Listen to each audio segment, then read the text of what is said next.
All right, ladies and gentlemen, we're going to be hopping into game number 1 for this next best of 3 series between these two players in this awesome TvT matchup. We're going to be spawning down here in the bottom left-hand corner of the map. Top of the red, Terran player from Team Gravity. Give it up for Gravity's EJK.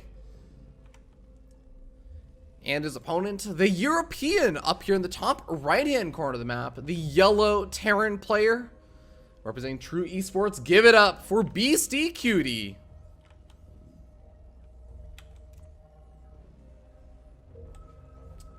I love how everyone in the chat is just like, no fear, Dragon. We're not trying to like get rid of Trump. We're not making fun of Trump. We're supporting him. Like, okay, well, I guess you have your justification then. I'm not gonna get into politics with this. That is the one thing I am never going to get into on an esports stream. But here we go. We got a fast CC coming down over here for Beastyqt. EJK getting a full scout off on this and getting down a fast CC of his own. Just slightly later on, but of course we do have gas geysers from both these players. Looking pretty similar, I would say, on both sides. Reaper popping out, though, for Beastyqt, and EJK has his Reaper out as well. The question is, where do those two Reapers end up meeting up? As I think that they're both heading out around the same time. No, Beastyqt gonna leave his at home. Actually, both of these players leaving theirs at home. And EJK even maybe looking around for some proxies. Sort of interesting. I guess actually probably not looking for a proxy, probably looking for a scouting SCV or something of that nature, just to be a little bit wary about potential scouts coming in a bit. And of course, if you can get a scout off on, say, the barracks that doesn't have an add-on, you know you can eliminate some possibilities. You don't see the factory nearby. It just gives a little bit extra vision into what your opponent may or may not be doing. Of course, even seeing, you know, how many Marines your opponent has. It's all those small little things that EJK just wants to hide for as long as possible. Had to close the blinds. Game resumed. Of course, got to deal with that glare. Holy moly. Olivia's just like, you unclog your own toilets? I have servants for that, you peasant. Wow. Is your servant named Crank, Olivia? Do you make Crank unclog your toilets? I don't know, Olivia. I don't know about that. I suppose that is a legitimate way to go about things. And I will not say who that player was that went to a Denny's across the street because their toilet was clogged. But that was in the underrated team league, and Zombie Girl will back me up on it that did in fact happen. It's actually been such a long time, I don't even remember the name of the person. I'm not even sure if they play StarCraft anymore. Underrated Team League was like a team league way back in the day, like 2013-ish? It's been like 3 years now. But here we go. All right, we got a tech lab finishing up on the factory. We got the starport finishing up, and we are actually seeing a very fast medevac coming out. So we're not going to be seeing some sort of fast liberator or banshee play or anything of the sort. No ravens coming out. We got just straight up factory tech lab coming out from both of these players. We got Vikings coming out earlier on though for EJK. So EJK is saying, got to deal with those medevacs. Got to deal with my opponent's liberator harassment. Just got to have that air superiority. Now, of course, EJK is a big fan of mech. That is, again, something he is a massive fan of. Now, he has recently been making his foray into bio play. Delayed grenade going off on that Marine. But he has been making his foray into bio play more recently. But I don't know if he has fully embraced it just yet. He's been making more and more attempts at it. He's been doing it as a sort of more of a mix-in, I would say. And he has said that he's found more success with it, but I know that he's still willing to go for that meching style of play. And in TvT, we got a third CC coming down for EJK. He's going to be the one trying to ward off this aggression as the medevac comes in, as well as a single Hellion. I guess maybe on the lookout for drops, as well as just any sort of army pushouts. EJK is set up in position to deal with drops, though. He's got the Marines in the mineral line following around an SCV, stalking it. But we have the drop coming into the backside, natural expansion, the SCV, or sorry, the siege tank actually getting some nice damage done, and the Marines are also doing some nice damage, but the medevac was picked off very quickly. The Marines over here for Beastyqt get taken out very quickly, and there's a single Widow mine that hasn't gotten a single shot off. It's trying to target those SCVs mining gas, but unfortunately they keep disappearing at the last second. It's like if you've ever played humans versus zombies with Nerf guns, it's like the humans versus zombies rule. If you're within a certain range of the building, you're suddenly invulnerable. Nobody can touch you. The zombies can't get you anymore. You're just, you know, zombies can't enter buildings. I don't know if you guys knew that, but oh my god. Wow, we got a completely new sub. Mods Can't Stop Me 69 subscribing. Thank you so much. I don't know if the mods, I don't know if you should try and tempt fate with that. The mods may be able to stop you if you aren't careful. But alright, we got a third expansion landing over there for Beastyqt. EJK taking a couple of worker losses to that harassment. Oh, I guess one worker loss to that harassment. And really not losing a whole lot more because he had that great repair going down on his siege tank. In fact, he really only lost that one SCV. That was it. The Marines really didn't do anything else. So EJK is actually looking to be in a pretty decent position from that regard. Now, of course, he is sitting a bit further behind in that army supply, which is a little bit surprising. I guess where is that army supply loss? It's in the siege tank count, actually, as well as even the Marine count. So maybe that's just a little bit of that sort of tried and true macro that Beastyqt has. Beastyqt maybe looking a little bit stronger in that regard. And that is something that EJK is going to have to deal with.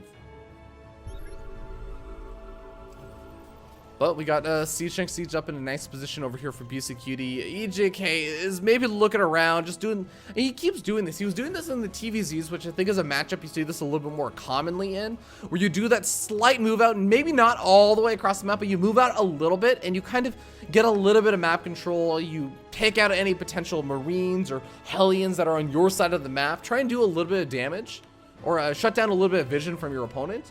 And also just clear the way for things like the Vikings to move out. But oh no, EJK gonna lose any map control that he even had any hopes of getting, as he loses every single one of the Vikings. Siege tank cleaned up the remaining Viking. Doesn't really accomplish a whole lot with it either. A single Marine gonna get the stem off first, I believe. Gets the kill. Seizing a bit of that map control though.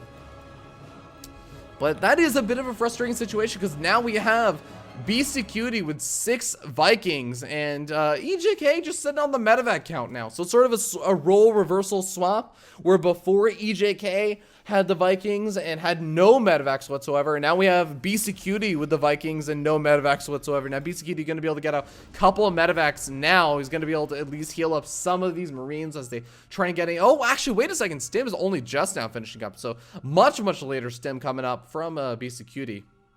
But he is finally going to be making that push out as +1 armor finishes up, +1 weapons finishes up. We got all of the upgrades finished up right now for Beastyqt. And EJK on the lookout for some of these medevacs. He sees the Vikings. Oh, going to be taking a couple of losses on those Marines though. And wow, we got an Axiax resubscribing for 3 months in a row. Thank you so much, Axiax. Very much appreciate you. You've been subscribed for almost the entirety of 2016. But we got a drop coming in finally over here for EJK. He says, you know what? I don't care if you've got Vikings. I got these Marines and I got these medevacs. I'm going to make something happen with them. The Vikings very far out of position. Maybe trying to cut off that retreat path for this medevac. And oh, he's going to actually find a very nice win for that as he picks that off. Not taking too much damage. I think he kills off a couple of workers, 5 or 6 workers over there. But look at this. Beastyqt sitting on 67 workers on 3 bases. That's more than enough. He has way more workers than he actually needs in this situation. Of course, EJK also sitting on 70 workers himself. This has just been very macro-oriented games coming out from EJK as well as his opponents in these series.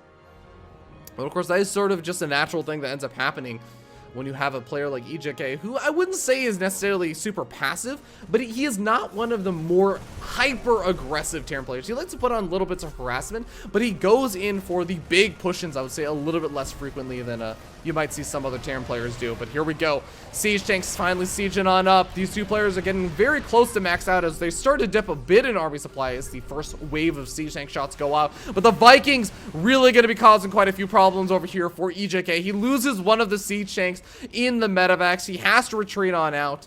And already going to be taking a couple of losses as now we end up seeing 8 siege tanks to 4. Beastyqt has a really solid lead. Even has that lead, I would say, I guess, in the Marine count and as well as the Viking count. This is going to be a really difficult push-in for EJK, and at the same time, I would actually say the 4th expansion, I think, was finishing up somewhere. No, 4th expansion is just right here. as that's going to be turning into a planetary fortress. But EJK has a 4th expansion of his own going on up. It's a little bit on the later side. And of course, EJK does have a nice little lead in that siege tank upgrade tab. But that is soon going to be overtaken, as +1 weapons is going to be going up. Oh no, sorry, this is +1 weapons finishing up for EJK. Oh no, EJK is sitting on the marine upgrades with 2-2 finished up. But again, that is going to be overtaken, or equalized, I should say, by Beastyqt, who's getting up to 2-2 of his own. Already had the +1 weapons finish up with the siege tanks and getting up +2 weapons for those siege tanks. So by the time EJK finishes up his weapon upgrades for the siege tanks, they're going to already be further ahead for Beastyqt once again. So Beastyqt only going to be sitting in a better position with the upgrades. But Beastyqt on siege right now. EJK moves on in and gets some great shots off. Who cares if you have fewer siege tanks if you just get a better position? Now, there are still a decent number of the siege tanks on the back line for Beastyqt. Is it going to be enough? EJK still keeps alive with a decent number of units, and he actually manages to equalize. He takes in a big siege tank advantage in this situation. He might even be able to push on into this 4th expansion. 1 on siege. This is the nature of TvT, folks. You got to be so careful about that army positioning. There is a bit of harassment that tried to come in on the outside of the map. No, planetary fortress shuts it down with the siege tank as well. And now this 4th expansion looks like it's going to end up falling. Repair comes down on this, but the repair actually just leaves some of these SCVs maybe in a vulnerable position where they're going to get taken out by some of these siege tanks. Even got some of those siege tanks on the high ground, a couple of bio units. Now, EJK is not reinforcing this, I think, immediately. He's got some of those units sitting back at home at the same time. Now moving in with a medevac that does get taken out. These Marines and Marauders are going to try and do a little bit of damage, but I think that Beastyqt is eventually going to have enough units to try and break through this contain.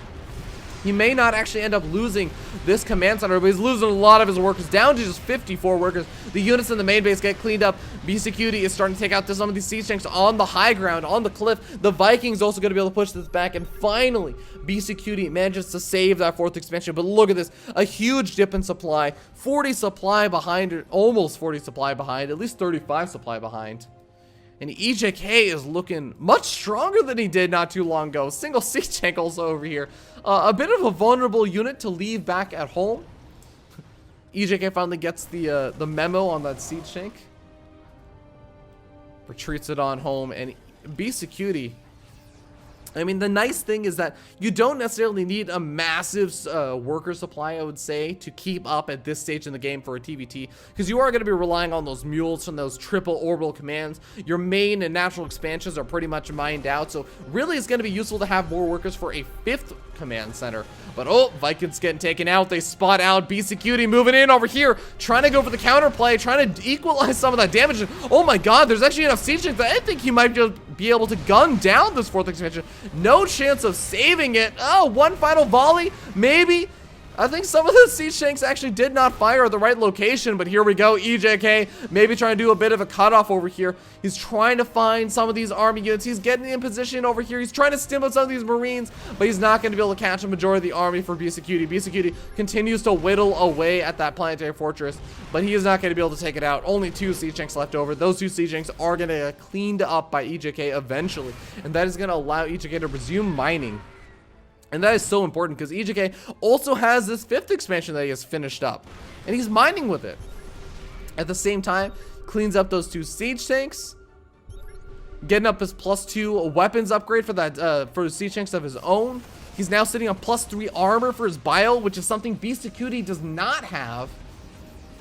And suddenly, I would say, just that last push in, EJK has been looking so strong ever since that moment. That huge turnaround where EJK was the one sitting down in supply. He was sitting down at the siege tank count ball. One good engagement is all it takes, and EJK knows how to take and push a lead.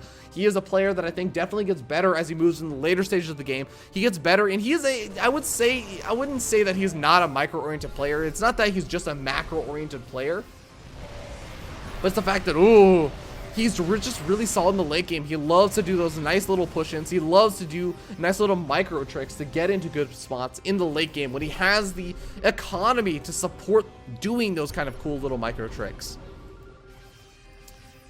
But we do end up seeing that Beastyqt is getting close to maxed out, and EJK is already at that maxed out point. Sure, he has a nice bank building up, But as the game gets closer and closer to max out, it can turn around very, very easily. Oh, EJK getting some nice shots. Oh, nice volleys off on a lot of these siege tanks.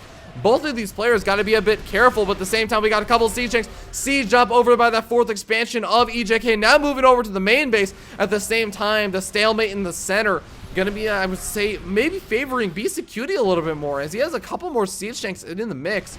Gonna continue to do a little bit more damage. A couple of Marines here and there are not gonna be enough to deal with this harassment, as Beastyqt is just running back and forth, taking out some of those workers. And you can see that EJK has plummeted in that worker supply, down from, I would say, around 70 workers down to now 58. And oh man, Beastyqt is being so annoying with this, and he is gonna eventually, I think, get cleaned up over here. And that is going to be enough. But EJK pushes in over to the 5th expansion. He shuts down all the mining. He takes out the command center. That is an enormous win. EJK got to maybe stim out of here. He does not want to engage against this army, as this is the majority of the army for Beastyqt. But that might open up an opportunity of attack to move in with the rest of his army. He's going to end up losing all this, but he's got to make the trade worthwhile. He loads up all of his siege tanks into the medvacs. He moves in with his marines. He's going to try and get into a good position before this army that moves all the way down to the bottom right-hand corner gets a chance to move back in. But EJK, he's going to move in over here. He's going to get a good position at the top of this high ground. It's definitely a nice position. At the same time, I think a couple Marines going for a little bit of drop harassment, not getting too much damage done over there. But EJK picking off some of these siege tanks, unsiege. The remainder of the siege tanks do siege and take out a majority of the bio. EJK taking some pretty substantial losses over there, not really making the damage you wanted to have happen, as the planetary fortress is barely salvaged, goes into the red, but it doesn't matter. As long as it survives, it gets cleaned back, or repaired back up. It's not going to be a problem. Oh boy, now we have this situation where EJK is still sitting up in those upgrades, but he's sitting a bit further down, I think, in that siege tank count than he really wants to be. Where is his army supply? He's sitting close to equal an army supply. I guess it's really just in the Marines? Or maybe it's just in production. I have no idea how this is working out, but he is starting to fall a bit in that army supply. And now sieged up at that 4th expansion. No mining happening whatsoever over here. Losing so many of those Marines to clean up just most of the siege tanks, but not quite getting all of them either. Now we have Beastyqt moving around the top side. He's sitting at a nice little army lead. 40 army supply up almost. And if EJK isn't sieged up in a nice position, he does get sieged up in a good position. He is probably going to be able to defend this relatively okay. We have that single siege tank still shutting down any sort of mining at that base. EJK is really going to be relying on trying to get some more bases up, but oh god, Beastyqt has him cut off from that base. Is going to be able to take it out with just these Marines. The Marines stim themselves to death because they know that there's a big reward in mind. They get to go on home early if they actually manage to win this game a little bit earlier, as EJK's new expansion ends up falling. He's still not mining from this base. He's going to try to start mining, but that single siege tank's still there. The SCV is going to go for a citizen's arrest on the siege tank, but Beastyqt repositions himself to the low ground while continuing to just put pressure on this 5th expansion.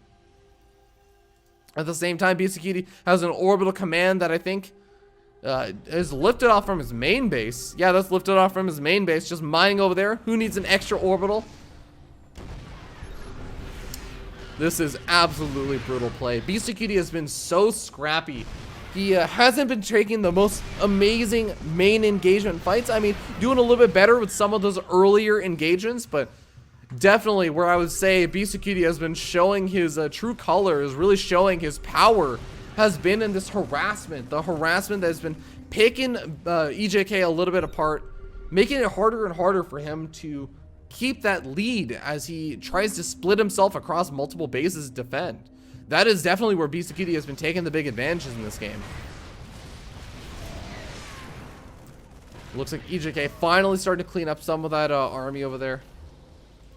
We still have such a massive army supply lead over here for Beastyqt, though. EJK still has the upgrades going in his favor, even has some of those armor upgrades going on some of those siege tanks, giving them just that extra little bit of survivability. It's not a ton, but it's enough. It's enough to get by. Ooh. But again, that continued harassment from Beastyqt while establishing more expansions. Getting up yet another expansion. You have to remember, EJK lost that other expansion. He lost that 6th expansion that he was trying to establish. And EJK getting an okay-ish trade. It's sort of even on both sides. Beastyqt losing a couple more of his siege tanks over there, but he makes a bit more progress, moving on forward into that 4th expansion once again. As he moves in, orbital command over here, not going to have any sort of planetary fortress backup.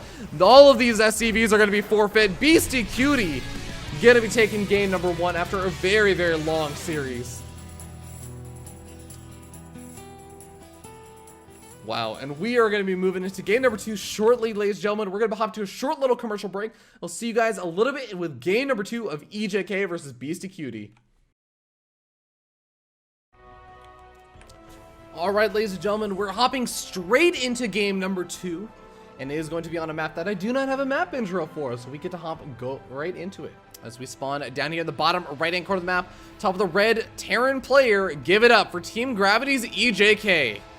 Our North American player in the Chairs4Gaming North American Cup. But of course, this cup is open to all regions, even if it takes place on the North American server. And because of that, we have down here in the bottom left, the yellow Terran player sitting up 1-0 in this best of 3. Give it up for Beastyqt.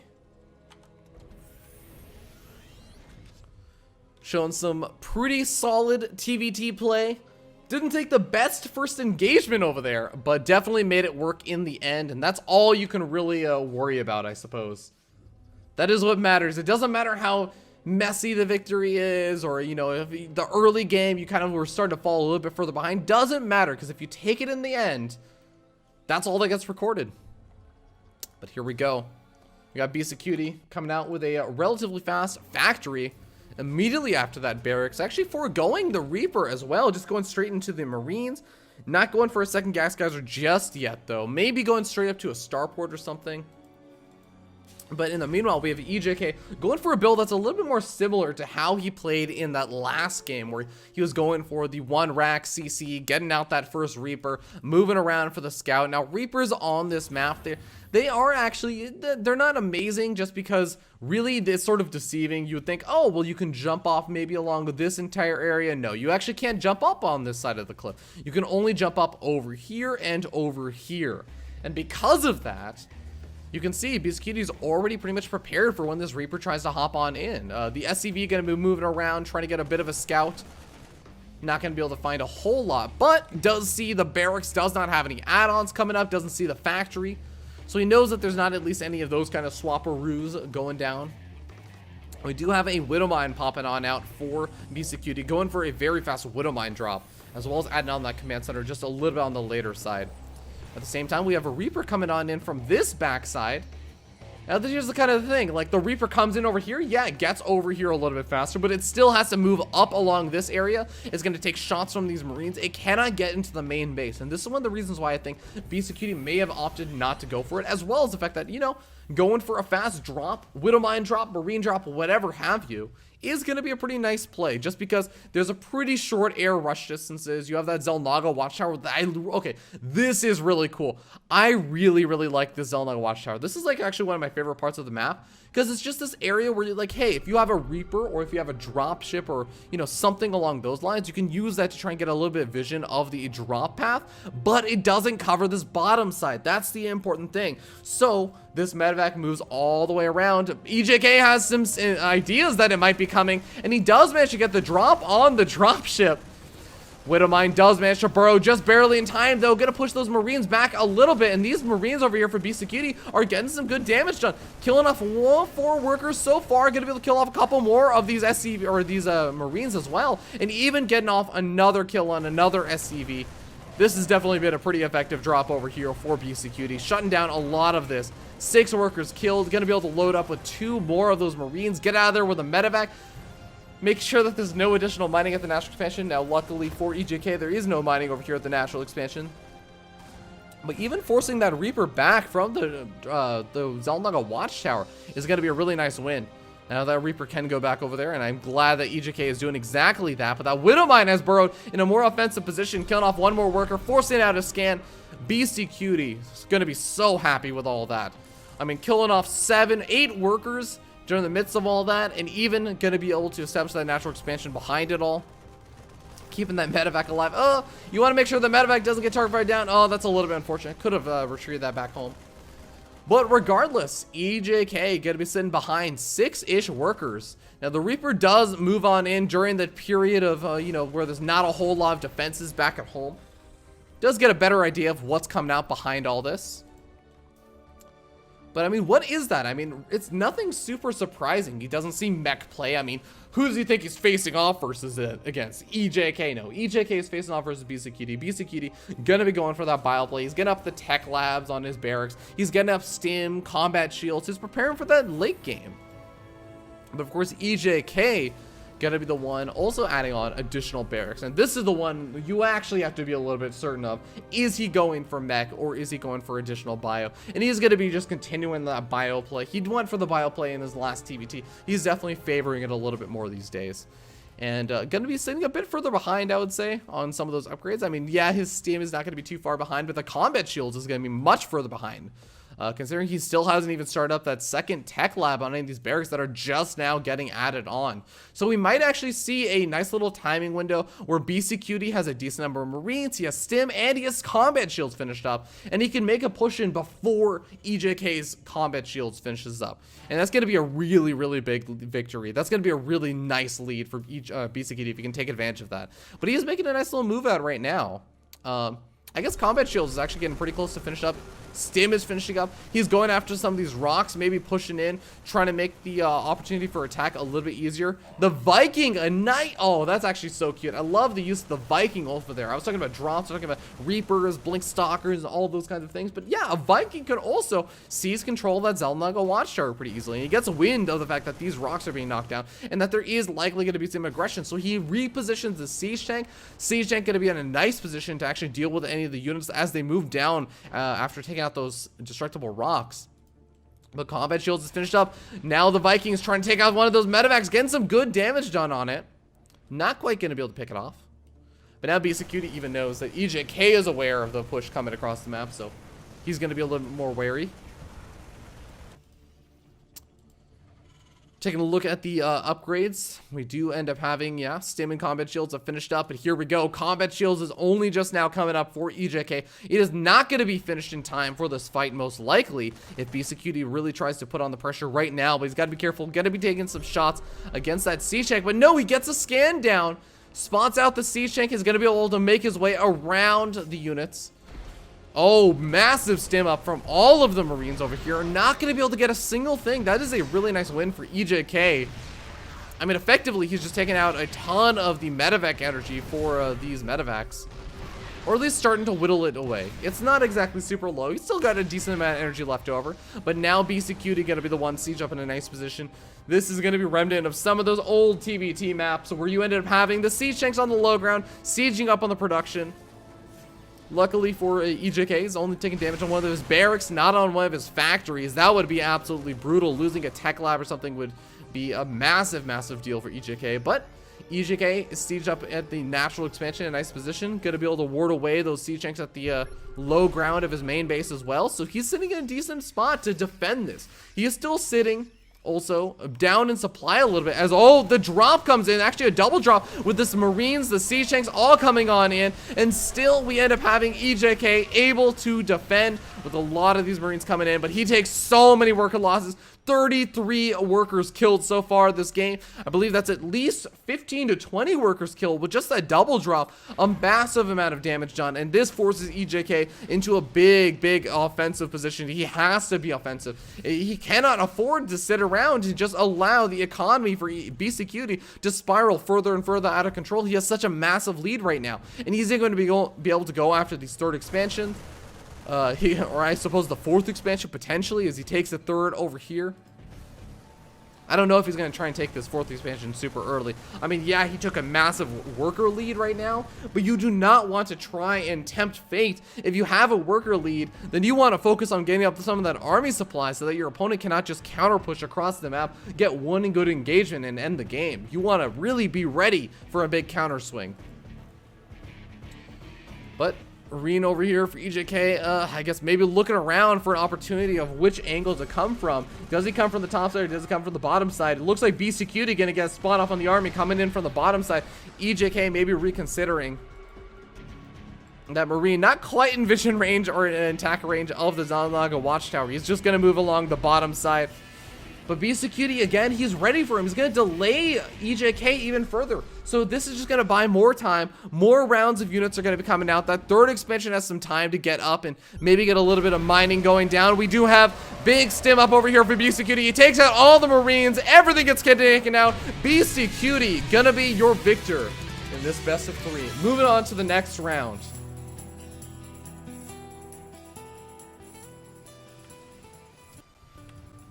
But as that is said, EJK gets eliminated from the Chairs4Gaming Cup number 5.